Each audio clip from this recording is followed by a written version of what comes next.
Learn how to handle it. Realized I'll never get rid of it. Learn how to handle it. Realized I'll never get rid of it, so I had to channel it for good. I'll always be an addict, but now I am addicted to all this hope I give to you. Yo, I'm living proof that if you change your mind, you can change your life. Rest in peace to the old me, cause he had to die. I am redeemed, sober, recovered, clean. I ain't give it up, just had to switch it up the way I fiend. Now I fiend for the opposite on a positive level. 2 middle fingers up, looking at the devil. What's up? Against the odds, more than ever in my life I am focused, serving hope to the hopeless, who are living against the odds. I'm from the mud, the dirt of society, and that created this driving me to help the whole world that's living against the odds. I know some of you are struggling and probably pissed at God. I was too, but I realized nothing happened to me, it happened for me. Here to tell the story of everyone that's living against the odds. Yo, what up, what up, what up? It's your boy, Phil Tyler with Against the Odds. How you guys doing tonight? I hope you're having a blessed night, a blessed evening. Man, we're here to give away some swag. I'm on the camera and I'm real not used to that, but I got Against the Odds t-shirts available now. And then what you guys are going to win is sweatshirts. What's up? I cannot see who is commenting on here. I'll show you why. You got to give us permission because we're in a group, right? So you got to give permission to Facebook to display your profile. I can't even comment because we're in a private group. It's all good. So what we're going to do tonight is I am going to pull this screen up. And I got all you guys' names in this name randomizer, right? All of your names are in there. Everybody that has entered the contest before we went live. If I did miss you, let me check right now just to make sure I didn't miss anybody. But if I did miss you, I'm going to try to catch that right now because I don't want to miss anyone, really. But anyway, what we're going to do tonight, guys and gals, is we're going to give away this swag. And then I have a guy on the back of this platform. We were chatting before we went live, and he is going to tell a short version of his story. He is 15 months in recovery. He's a certified peer recovery coach. He's out of Dayton, Ohio. He's doing the deal down there. He's in the trenches helping people stay sober, and he's going to tell his hope and his inspiration as soon as we're done giving some swag away. He is on the back side. Let me check this out real quick just to make sure. Wow, we are live in the group. That's cool.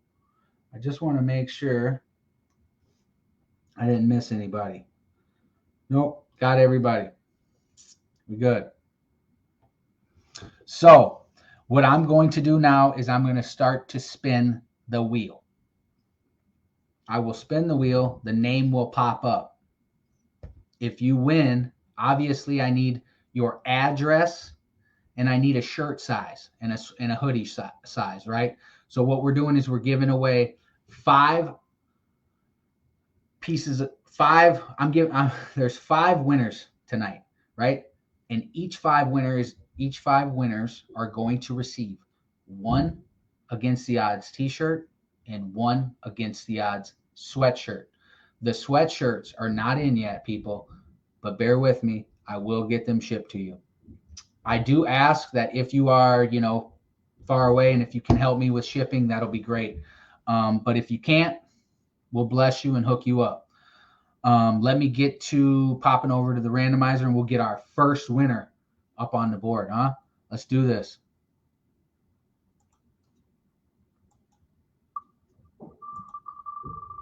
We're a spinning. Who do we got?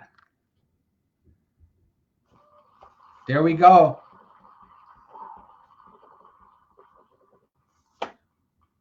All right. Congratulations to Jody Miller. Hopefully you're watching, Jody. If you are, throw an emoji on the live so we know you made it.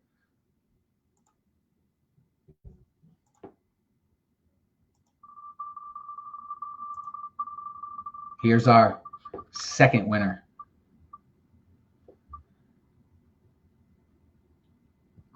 Right on. My boy, John Swanson. Congratulations.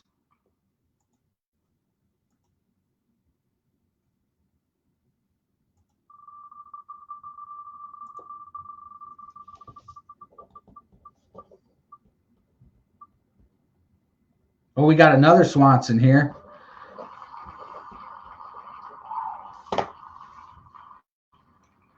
Congratulations to Mike Swanson.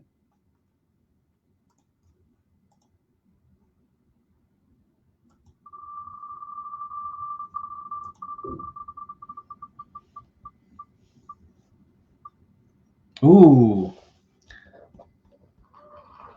Jeanette.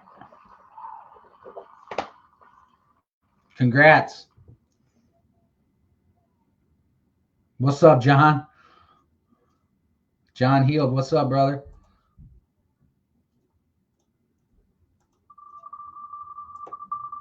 Last but not least, here we go. Oh, Rick Fisher. Hastings really took out a win on this one, didn't they? What up, what up? So, congratulations to the 5 winners. Remember, you got to send me, myself, Phil Tyler, a message or send this page a message against the odds. I need your shirt size. I also need your address, right, to ship them to. And if you can help me with shipping, we'll talk about that on in the message. But congratulations to all the winners. Thank you guys for playing, making this group awesome. Stay on here because I got an awesome dude that I'm pulling up right now. This is Joe. Joe, say what's up. What's up, guys? Did you? How'd that contest look on Facebook? Because I can't see. I think it was the first time I've seen a recovery wheel used as a giveaway. That's awesome. You got to, man. You got to. I learned that in a cigar group that I was in. But anyway, it works. Yeah, it does. And what it does is it helps, and it's going to generate some engagement in this group, and it's going to put this group in other people's feeds that are following this group. And what that does is it promotes hope, and the hope gets through on their feeds, and then their friends' feeds if they're in the group, or the page, vice versa. Tonight we're just in a private group, so we're kicking it with straight up recovery people, and we are here to tell a story of hope and recovery, man. I was talking to Joe on the backside, just a little bit of a backstory on how I met Joe. We had someone come on to the live last year, Kenda, and she is in network with Joe through recovery support groups. And Joe got connected with the page. Long story short, he's seen alive today. He was at a sober house. He had 5 guys with him. We got to talking. We started messaging. We got on a video chat. I had to do this. I wanted Joe to tell his story of hope to you guys because this is for real, man. Joe was hopeless as hopeless can get. Bottom line, right, Joe? For sure. Definitely. I'm gonna let Joe take it from here. You guys listen up, man. This is a real recovery story of hope, and I hope that someone out there gets some motivation, some encouragement from this story that Joe's about to tell us, man. Cool, man. I appreciate it, Phil. Thanks for the invite. It's definitely a blessing to be able to share my experience, strength, and hope with other people. That's what it's all about. It took me a long time to realize the therapeutic value of one person, one addict, helping another, and that it's not all about me, man. It's not an I program. It's a we program. Like you said, 15 months ago, a little over 15 months ago, I was in the trenches. I was definitely lost. I had no hope, and was contemplating suicide. I mean, it hadn't happened yet, but it was coming. You know, never say never. I knew it was coming. I could feel it. Um, you know, I'm a master isolator. Um, I like to bury all my feelings. I like to run from everything. Um, you know, to the point to where family members and friends were looking in obituaries daily, just to see if I was alive or not. You know, I just had enough. At that point in my life, I simply loved the chaos, probably more than my drug of choice. I really did. I enjoyed the ripping and running in the chaos of the chase daily. I just got tired of it. I just turned 45 in October, and it took me up until 15 months ago to really get my head out of my ass and realize that, you know, I had to turn things around and just simply surrender. Um, you know, I struggle with literally all the character defects out there. Um, I'm a big warrior. I'm a control freak. I would always worry about the woulda, coulda, shouldas. I'm hard on myself.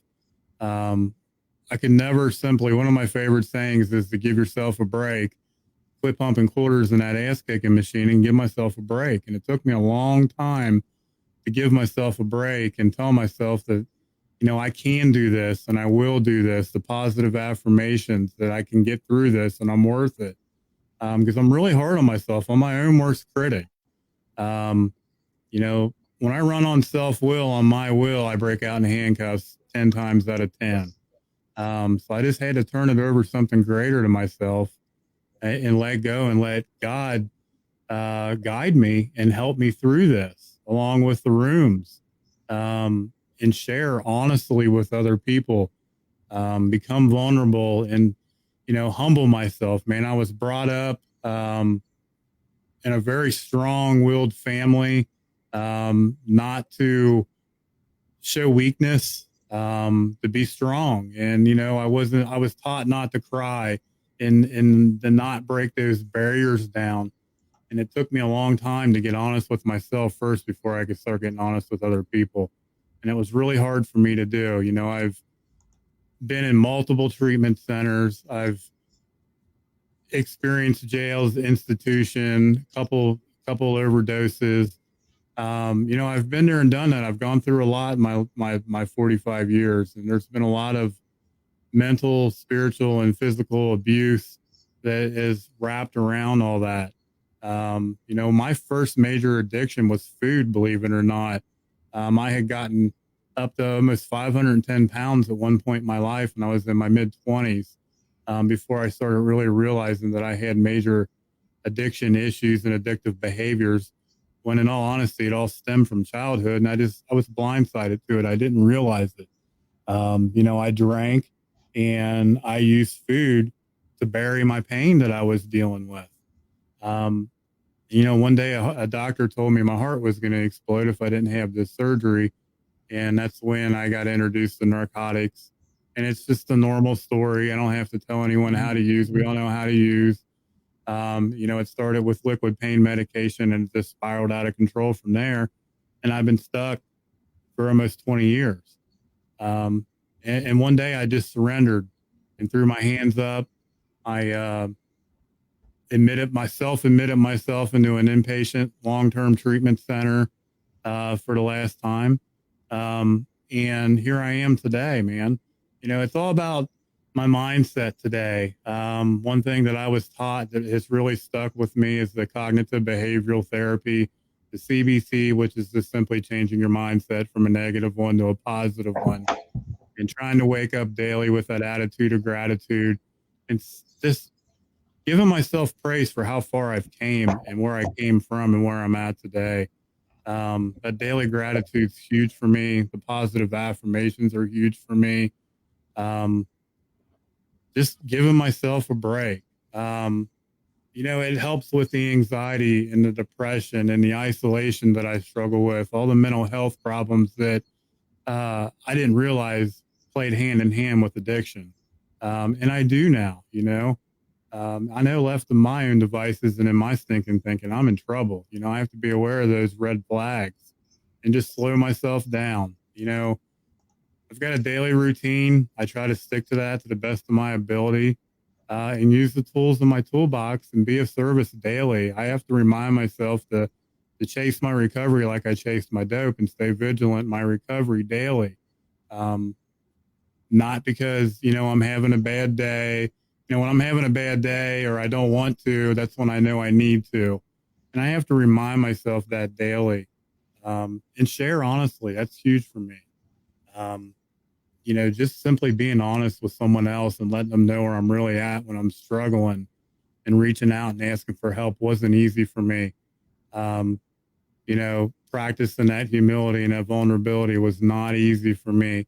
Since I've been able to do that daily, day in and day out, um, things have gotten a lot better. Being okay with me and being comfortable with me and my own skin is a struggle daily.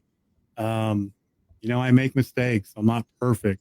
And being able to admit that and working on that inventory daily when I do make mistakes and just trying to be a better person, day in and day out when I make those mistakes, has helped me tremendously. It's mental, spiritual, and physical healing for me. It's a growth. Because the old me would have just put dope on it and went back into isolation. That was the easy way out for me. Um, Not today. I have to put in the work and do my step work in my 12-step program and reach out to my sponsor and use my network. Pick up those tools in that toolbox that were always there that I just never, I was too lazy to pick them up. I wasn't ready. Um, it's nice to have these choices today and actually see them, um, that whole react or respond that we were talking about backstage. I've got a choice whether I can react to a situation or respond. Before it was fight or flight. I would just throw punches and ask questions later. Today I don't do that. I slow myself down and I stop and think. Like, man, do I really want to do this? I'm getting old. I'm too old to fight. Yeah. It's just not worth it to me anymore. Sometimes it's just easier not to do anything and just to walk away. Just walk away from a situation. I'm a control freak and I struggle with control issues. And sometimes just letting go and letting my higher power just take care of it is the easiest way out for me. Um, just not trying to fix or manipulate situations or other people. I can't control them, but I can control what I'm going to do or say. It took me a long time to realize that, man, that, other people are going to be where they're at. They're going to say what they want to say and they're going to do what they want to do. Um, People aren't going to like me. They're not going to like what I say. They're not going to look like what I'm wearing. That's okay. I'm okay with that today. Before I cared, what people thought about me. And today, not so much. I mean, I do to a certain extent, but when it comes to certain situations, I just brush it off. It's just not worth picking up. Um, I had someone tell me the other day, like, I can't stay clean on yesterday's recovery. That's why it's so important to stay vigilant in my recovery and reach out, um, do these types of programs. Like, you never know who is out there listening and what kind of day they're having, what they're going through at any given moment. It's so important to share and share honestly, because you just never know who's going to need to hear what you have to say. There's been many times where I've shared and not realized that I may be affecting or touching someone, until after a meeting or someone's reached out to me and thanked me. And, it kind of feels like I do now, like where I'm just kind of rambling and, like somebody come to me and say, oh man, I totally related to what you shared. So it's that therapeutic value one out of helping another is without parallel. It really is. And today I'm blessed, man. I got a roof over my head. I got clothes on my back. I'm not homeless. I'm not underneath a bridge. I'm not living in portalettes in Cincinnati anymore. I'm not self-admitting myself into facilities to get off the street. I I'm blessed. I get to work in recovery with other like-minded people like myself, um, in the mental health and addiction field that are struggling. Um, Being a certified peer specialist has been an amazing journey, and I'm blessed for the opportunity to be a service and give back right now. Like my struggles today are separating my own personal recovery to clients' recovery. We talked about that backstage, but I enjoy it. I really do. I'm not waking up dope sick. I'm not waking up figuring out where I'm going to get the next one. It's just so much better today, just letting go of all that control and humbling myself, man. I'm extremely grateful where I'm at right now. I'm still a baby in recovery. I'm still remaining open-minded and willing to listen and change, because I don't know it all. I'm never going to know it all, and I need everyone's help that's out there listening. That's what this program's all about. Well, no matter what program you're in, no matter what 12-step program you work, or even if you're not in a program, it's so much easier just to share honest with someone else and let them know where you're at and get that experience, strength, and hope back from other people. I'm blessed today, man. It's okay not to be okay. It took me a long time to realize that it's okay not to be okay and to share where you're at. And just remain open-minded and willing. I know as long as I apply myself daily, God's got my back. Things are going to work out when they're supposed to and how they're supposed to. And it's going to be on the big man's time, not on Joe's time. Practicing patience sometimes is easier said than done. Trust me, because I want when I want it. I'm an addict, but I still struggle with it. I ain't lying. But things are going to work out okay. I still struggle with it. Oh man, it's tough. Yeah, it's man. Not easy. It's not easy, man. The defects still crop up, but Daily. over time, we know how to handle them and manage them a lot more efficiently than drowning them. And right, I can't remember, man. There was something that you said backstage that I wanted to say, but I lost the thought. But there was something that you said that was really good, and I could relate with it, but I lost it. I just wanted to share that. Man, 20 years of drug abuse. My memory's fried, bro. You don't even know what you said either. I know. I forget. Like I said earlier, shit. My girlfriend had to remind me what I ate for dinner tonight, man. It's just, I literally I have to write things down just to jog my memory. Very auditory. So like when I do my personal step work, which my sponsor's probably listening right now and cussing at me. You remember? I have to remind myself to do things. I have to set reminders for my reminders. That's how bad my memory is. You said something backstage, and it relates with me too, because I'm gonna tell you something and it's gonna jog your memory. Because in my story, I would go to meetings, I would go to church daily. I would just show up at these things.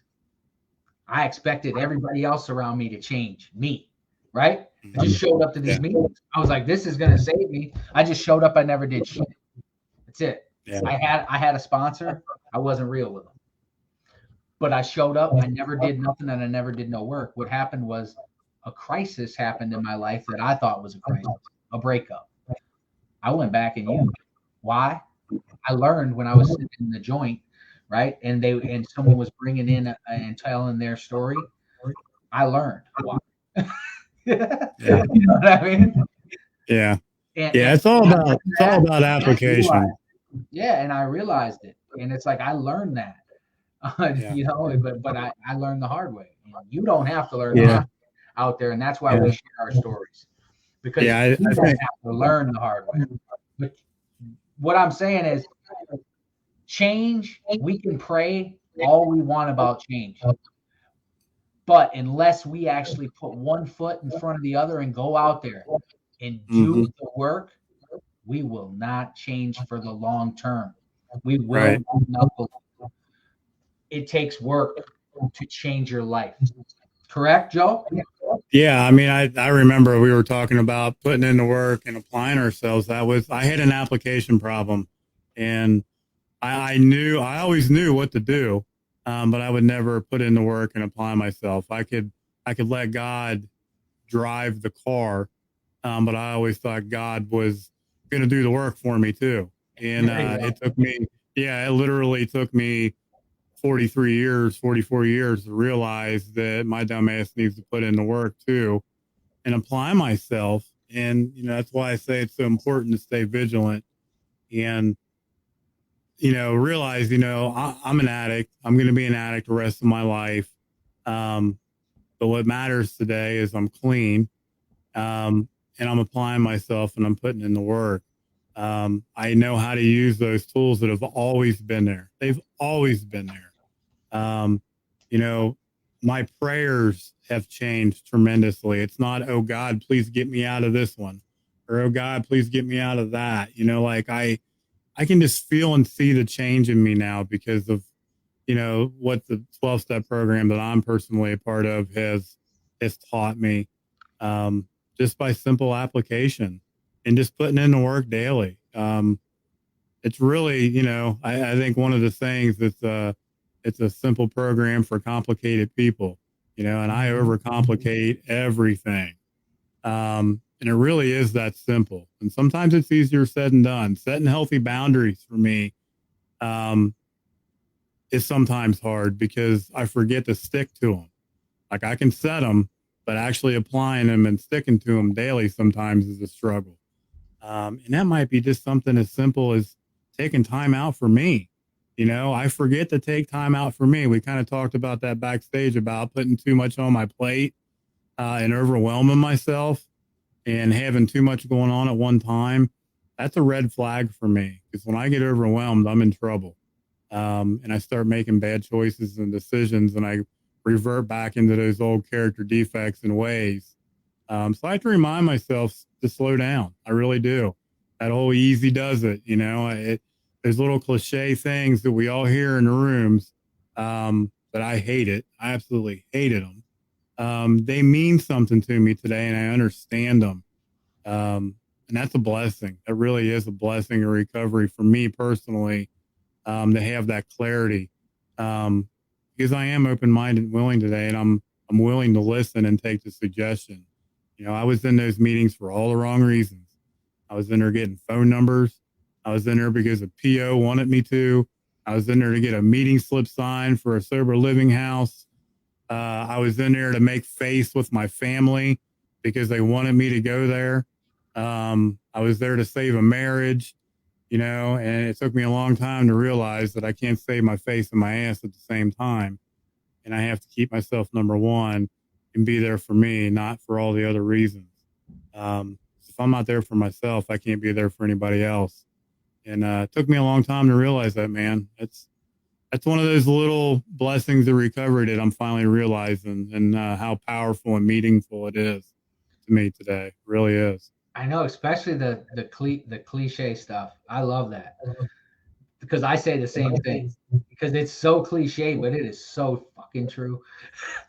It is. And It that's is. what eats me up today. It's like, you're walking into an NA meeting, say, for instance, and, my first experience was about a 400-pound man in suspenders with a big burly beard as I'm walking into the room, coming up to me, wrapping his arms around me, giving me a hug.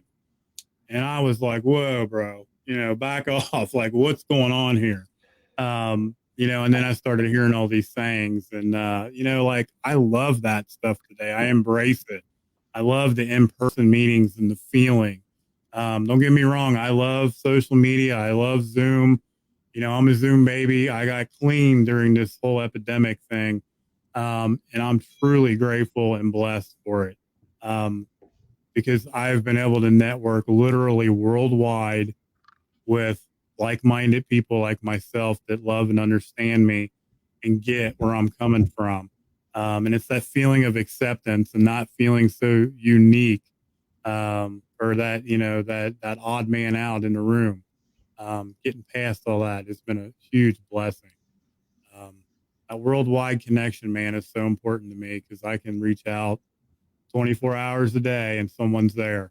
That's beautiful. It's a beautiful thing. It really is. Yeah, the digital recovery. All right, man. Well, we've been live for about 30 minutes, so we'll end it. I know people got to get going to do their stuff. I'm gonna tell my kids good night. I know your knees hurting. I'm tired. I'm tired. Yeah. I'm glad you got to share your story. Joe will be coming on. We will be doing our Saturday night lives once again soon. I will start scheduling them real soon, probably after Thanksgiving. We will pop a couple in before Christmas. Then right after Christmas, I'll pop a couple in.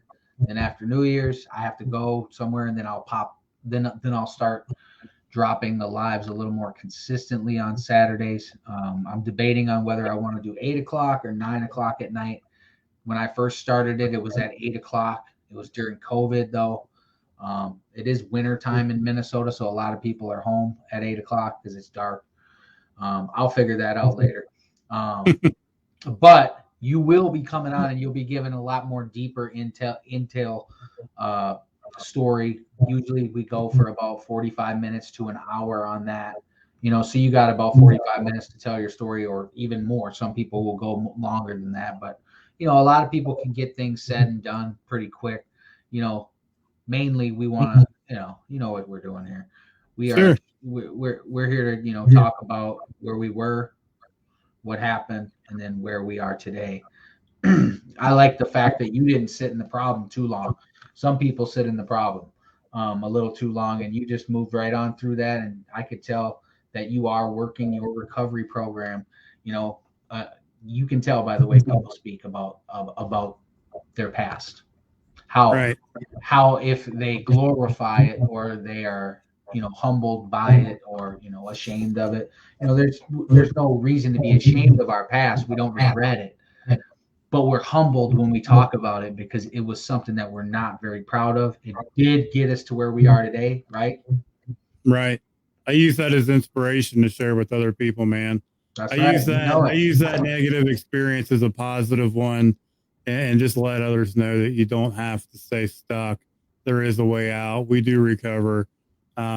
There's other ways to get through this besides picking up. No matter what, just don't pick up. Amen. All right, brother. That is a great statement to close us out, what you said. And then I wanted to let you know that you are amazing. Congratulations on your recovery. Definitely thank you for sharing with us on the group. He just got into this group today, guys, and he already added a bunch of people. So we got ourselves an asset in the group. He just shared his story. You guys that are in this group, if you want to share your story in this group or on the platform, the public platform, or if you just want to share it in this group, reach out to me. We'll get you on there. We'll do some more lives. You can even pop on and go live on your phone right in that group too. I definitely encourage anybody if they want to do that. But if you want to go live with me on this platform, you reach out to me and we'll make it happen. I want to thank Joe for coming on. I want to definitely thank you, and we appreciate your story. I appreciate your time, your energy. I know that your knee hurts, and it's real last minute, but that's the way I like to do it. I like to let go and let God. That's how it's not scripted. You know what I mean? We just pop on. You didn't even know we weren't even going to do this. This was not planned, and it just we felt it in our heart that you wanted to share your story, and we had about 10 people on the whole time. So we had a good little audience. They're still on. They are commenting. You'll have to go into the group and look at it. I can't pull them up on here because it's a private group. It won't let me. It won't even let me comment on this platform into that group. I had to do it on my iPad. Gotcha. All right, that's bro. Cool. I appreciate you having me, brother. Yep. You have a good night, and I'll talk to you soon. All right, man. Thanks, guys. Peace. All right, everybody. Thank you for participating in our giveaway. The winners, Jody Miller, John Swanson, Mike Swanson, Jeanette Beasley Rick Fisher. You guys send me a message. Now, remember, if you don't send me a message with your shirt size, I'm not reaching out to you. You got to reach out to me and come get your prize, because I got you a hoodie and a sweatshirt. And if you don't want either of those, we might be able to do a hat or something. We'll figure it out. I know some people that wanted some hats, and we can do some wheeling and dealing. You just got to message me. I want to thank you guys for consistently posting in this group. I want to apologize. With my job, I haven't been able to be active in this group. And now that the snow is flying a little bit more, the weather's getting colder, I'm going to become a little more active. I'm going to get a little more involved. I'm also going to try to create some leaders in this group to help me to continue to post, people to kind of lead the group. That way I don't have to lead the group so much. So if you're interested in becoming a moderator, an administrator, or anything, getting involved in this group, reach out to me. There's plenty of opportunities to get you involved. I'm pretty creative, and we can think of some stuff. There's a lot of people out there that need help. We also need testimonies for posting, not just video. So I'm looking for testimony like before and after photos, and I'm looking for a short version of your story that you could type up for me, and then I share it on the page. Then I ended up sharing it in the group. I've done it a few times here. We're going to start to do that. That is to share more hope and to share more inspiration. We need to let people know that recovery's real, that it's not just a stigma that everybody's out there just relapsing, that people actually do recover, and they stay recovered, and they change their lives, and they help other people to do so. Anyway, you guys have a great night. Congratulations to our winners. Congratulations to Joe, my guy from Dayton, Ohio, and all the guys in the Sober House down there. Shout out to you guys. Thank you for tuning in. Thank you for telling your story, Joe. You guys have a great night. Stay blessed. Once again, Phil Tyler, Against the Odds, Hope to the Hopeless.